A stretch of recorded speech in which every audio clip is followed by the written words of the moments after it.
making headlines tonight.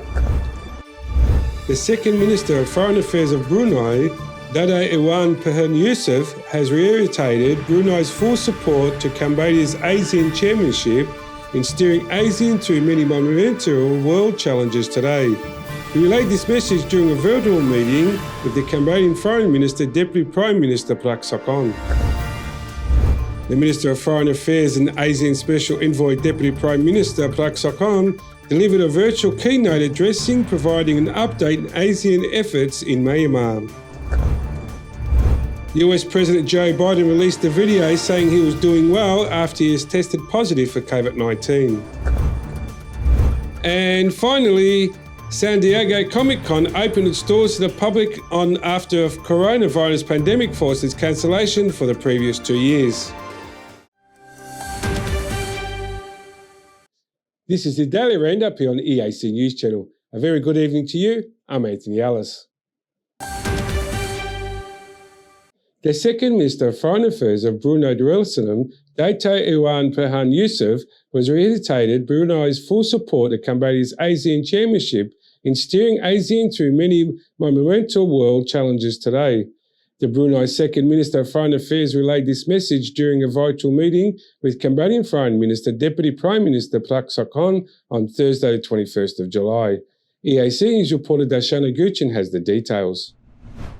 According to a press release issued by the Ministry of Foreign Affairs and International Cooperation in Cambodia, the video conference meeting between Dato' Iwan Perhan Yusof and Deputy Prime Minister Prak Sokhonn was held to discuss some issues related to the upcoming 55th ASEAN Ministerial Meeting and related meetings, as well as to touch base on further deepening Cambodia and Brunei's bilateral ties, as the two countries mark the 30th anniversary of the establishment of diplomatic relations this year. During the meeting, the Bruneian Second Minister of Foreign Affairs shared his views on how to enhance dialogue partnerships between ASEAN and the United Kingdom and New Zealand, for which Brunei is acting as the ASEAN country coordinator. He also extended his strong encouragement to Deputy Prime Minister Prak Sokhonn for his untiring efforts as the special envoy of the ASEAN chair on Myanmar, and shared his views and thoughts on how ASEAN could further advance the implementation of the ASEAN 5-point consensus. In response, Deputy Prime Minister Prak Sokhonn thanked his Bruneian counterpart for his country's support to Cambodia and shared his views on various multilateral issues and cooperation of common interest. Additionally, both sides reiterated their commitment to strengthening multilateral cooperation for the sake of peace, stability, and sustainable development in the region and beyond. Both ministers also touched on Cambodia and Brunei's bilateral relations and close friendship over the past 3 decades, which they both agreed had continuously strengthened in various areas for the mutual benefit of both nations. Darshana Gauchan, EAC News. The Minister of Foreign Affairs and ASEAN Special Envoy, Deputy Prime Minister Prak Sokhonn, delivered a virtual keynote address providing an update on ASEAN's efforts to Myanmar at the IC's Yusuf Isaac Institute special discussion on Thursday. During the address, Deputy Prime Minister Prak Sokhonn said that Cambodia's approach to resolving the Myanmar crisis has without doubt received mixed reactions from both ASEAN pundits and the international community. However, Cambodia has gone ahead with clear apprehension that the crisis is deep and rooted with complex historical and political issues and adopted an approach driven by certain pragmatism. He said, "For those who want to see quick solutions, I'm afraid there are none," and gave an example on how it took 20 years for peace talks for Cambodia to achieve full peace. From his 2 working visits to Myanmar, and Deputy Prime Minister stated that the most visible progress can be seen by the delivery of humanitarian assistance. He highlighted the implementation of the joint MOH Partner Vaccines Administration framework, where 2 million doses of COVID-19 vaccines were delivered to Myanmar as an example of what has been achieved thus far. Regarding the cessation of the violence, he explained that he reiterated that Myanmar State Administrative Council to excuse restraint and do not disproportionate response, as well as urged an ethnic armed organisations and political parties to adhere to the non-violence principle. The third priority of enabling a conducive environment for peaceful and inclusive dialogue, the Deputy Prime Minister said, has been far from most difficult issue to tackle due to the deeply rooted history of the conflict in Myanmar that spans over 7 decades. He explained that for the first time in over a year that he was able to open the door for the possible talk between the SAC and groups designed as terrorists by the military government. However, this new space for political dialogue comes with the condition for those groups are only able to negotiate if they have no intention to destroy or replace the current government. Whether these conditions can be met with the relevant parties in Myanmar, time will tell, but at least the door is now open for them to enter into peace negotiation, he said, while stressing the importance of Myanmar-owned and led peace talks process. He added that Daw Aung San Suu Kyi has been identified as one of the most important actors in advancing exclusive dialogue and promoting the principle of non-violence. However, consistent requests made by the SAC to meet with her have not been met. Concluding his address, Deputy Prime Minister Prak Sokhonn said that he would do everything at his disposal as the ASEAN Special Envoy to alternative to the suffering of the innocent people in Myanmar, and asked everyone to be fair and respectful to those who are working hard to see the crisis come to an end. Deputy Prime Minister Prak Sokhonn has so far paid 2 working visits to the Republic of the Union of Myanmar, the first from 21st to the 23rd of March and the second from the 29th of June to the 3rd of July. The Cambodian Human Rights Committee chaired an interministerial meeting to write a report on human rights in Cambodia and to submit it to the United Nations. This meeting was held on Thursday morning, 21st of July, at the Office of the Council of Ministers. EAC News reporter Darshana Guchan has more. During the interministerial meeting, the representatives of all ministries and institutions carefully examined all points within the jurisdiction of each ministry and institution to ensure that the information included in the joint document is accurate and comprehensive in each field, especially in its numerical data. After revising the final draft, the Cambodian Human Rights Committee will respectfully request Prime Minister Hun Sen's approval of the document and then submit it to the United Nations through the Ministry of Foreign Affairs and International Cooperation to share to all treaty entities to which Cambodia is a party. It should also be noted that this joint document will cover all the necessary general information about Cambodia and will form the first general section of all reports for submission to the institutions of treaties provided by the Kingdom of Cambodia for ratification. It acts as a way to reduce some duplication of information contained in the National Report of Cambodia. Cambodia has submitted its joint principles to the United Nations since 1997, and any revision of the joint principles is in response to a request from the United Nations to update necessary information about the Kingdom of Cambodia.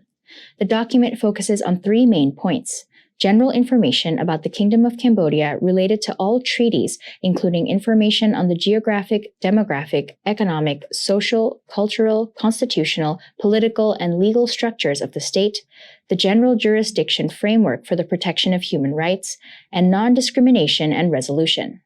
Darshana Gochan, EAC News.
If it's happening and you need to know about it, you'll get it all right here.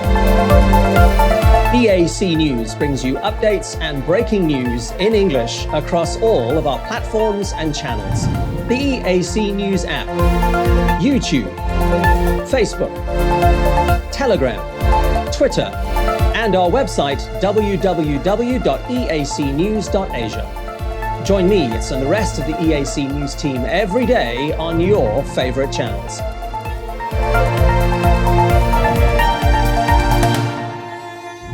EAC News, Cambodia made clear.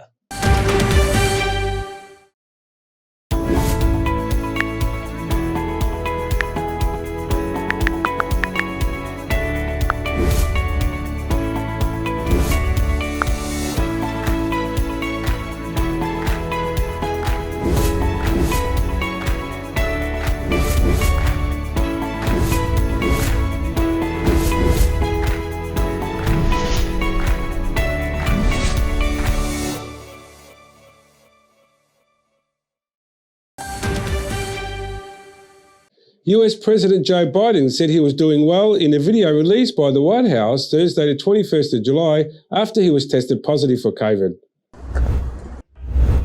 In the 21-second clip, he also added he was getting a lot of work done and would continue with his duties. Hey folks, guess you heard this morning I tested positive for COVID.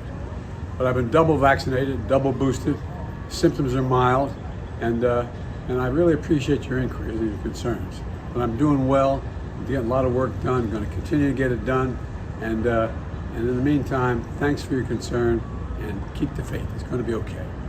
Biden, 79, has a runny nose, fatigue, and an occasional dry cough, symptoms which he began to experience late on Wednesday, White House physician Kevin O'Connor said in a note released on Thursday. Biden has begun taking the antiviral treatment Paxlovid, O'Connor said. The White House will provide a daily update on Biden's health, and he will follow Centers for Disease Control and Prevention guidelines and isolate at the White House while continuing to work, White House Press Secretary Karine Jean-Pierre said. U.S. First Lady Dr. Jill Biden said she has so far tested negative for COVID after her husband, President Joe Biden, tested positive. The president is doing fine, he's feeling good, she told reporters.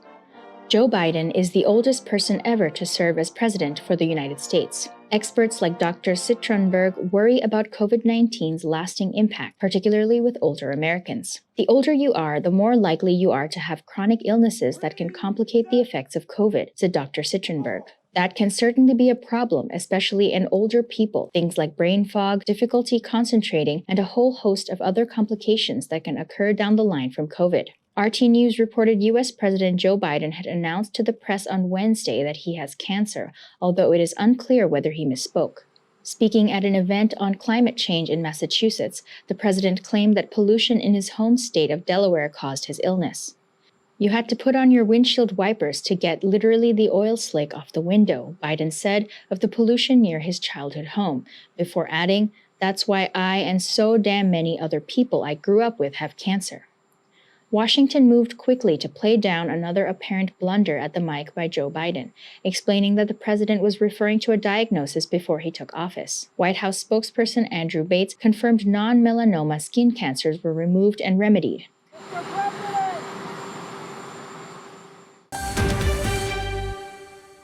The European Union approved the maintenance and alignment package of sanctions against Russia, allowing exports of agricultural products and oil to third countries. The European Council announced on Thursday. The restrictive measures include a ban of importing Russian gold, the country's biggest non-energy export, and jewellery. The European Council decided the list of additional individuals and entries and freeze the assets of Sberbank and Russia, the country's largest bank. The package extends the list of controlled items which may contribute to the Russians' military and technological enhancement or the development of its defence and security sector, thereby reinforcing export controls on dual use of advanced technology. On the other hand, the EU decided to extend the exemption from the prohibited to engaged in transactions with certain state-owned entries regarding transactions for the agricultural products and the transport of oil to third countries. The EU is committed to avoiding all measures which might lead to a food insecurity around the globe, the European Council stressed. None of the measures adopted Thursday or earliest target in any way the trade in agricultural and food products, including wheat and fertilizers, between third countries and Russia. Technical assistance to Russia for aviation goods and technology will be allowed, and prohibited to enter any transactions with Russia's public entries will be slightly amended to ensure access to justice. The European Council is the EU institution that defines the general political direction and priorities of the European Union.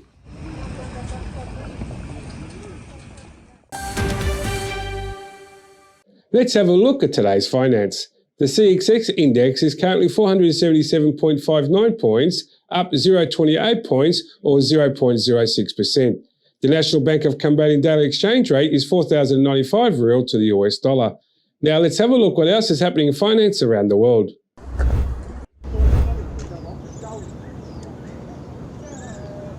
Wall Street's main index rose on Thursday, boosted by a late afternoon rally and gains in heavyweight growth stocks, including Tesla. The tech-heavy Nasdaq added 1.4% to lead the gains, while the SP 500 closed at its highest level since June 9. The Dow Jones Industrial Average climbed 0.5%. Tesla surged shares 9.8%. Amazon and Apple each rose 1.5%, with both companies set to report their earnings on July 28. The Dow Jones Industrial Average rose 162.06 points, or 0.51%, to 32,036.9 points. The SP 500 gained 39.05 points, or 0.99%, to 3,998.95 points, and the Nasdaq Composite added 161.96 points, or 1.36%, to 12,059.61 points. 9 of the 11 major sectors of the SP 500 closed in positive territory, with the consumer directory, healthcare, and information technology posting the biggest gains, adding over 1% each.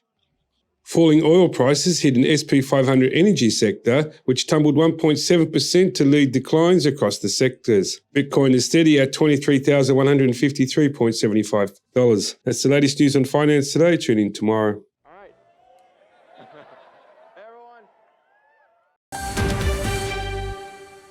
And finally, San Diego Comic-Con opened its doors to the public on Thursday, the 21st of July, after the coronavirus pandemic forced the cancellation of the previous 2 years.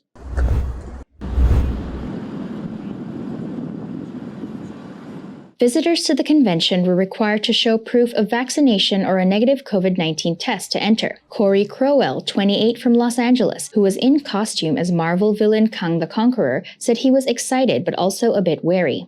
Yeah, excited but also kind of wary. But it seems like Comic-Con International is checking their boxes, dotting their I's and crossing their T's. So yeah, I'm happy to be here with fellow nerds and just showing up and showing out. 30-year-old Tori Finley flew in from Canada for the convention. The last time she had attended was in 2019 before the pandemic. Really excited. I was here, I keep saying it's last year, it's been 3 years. I was here for 2019, so it's good to be back. It's the one time a year all of my friends from all over the world are in the same place. So it's nice to be back with everybody and just get to see all these new faces, meet new friends. It's a big part of why I come, so it's really good to be back. The San Diego Comic-Con goes all out with sci-fi and fantasy spectacles. TV and movie studios open up themed experiences. People dress up as their favorite fantasy characters, and announcements are made about the upcoming films and TV shows. I mean, it's the biggest one out there. It's the one where all of the news happens. It's where you find out who's going to be in the next movie, when the next movie is happening. You get to see all these previews. There's some incredible, they've got costumes from, Star Wars in there. It's really, even though I said it's not that different from New York, it's the only place in the world you get to see that kind of stuff, all in one place. The first film to be launched at this year's convention was Paramount Pictures' Dungeons & Dragons: Honor Among Thieves, starring Chris Pine, Michelle Rodriguez, Regé-Jean Page, as well as Hugh Grant as the villain Forge. Speaking after the panel, Grant said that the trailer seemed to have gone down really well with the crowd. It seemed to go down really well. There was proper laughter, I thought, in the scene with the dead bodies. Dead bodies are always funny, but these seemed especially funny. For Bridgerton star Regé-Jean Page, being a part of the convention was a dream come true. It's beyond your wildest imaginings. There's something about anyone who's even vaguely geek adjacent at this point, which I have been for a lot of my life, is walking out on Hall H is a dream. It's about being able to step out into your community and feel that excitement, feel that enthusiasm, and be able to kind of feed into that and be at the center of that is a privilege beyond words. It's beyond belief. More announcements are set to be made as Comic-Con continues through to Sunday, 24th July.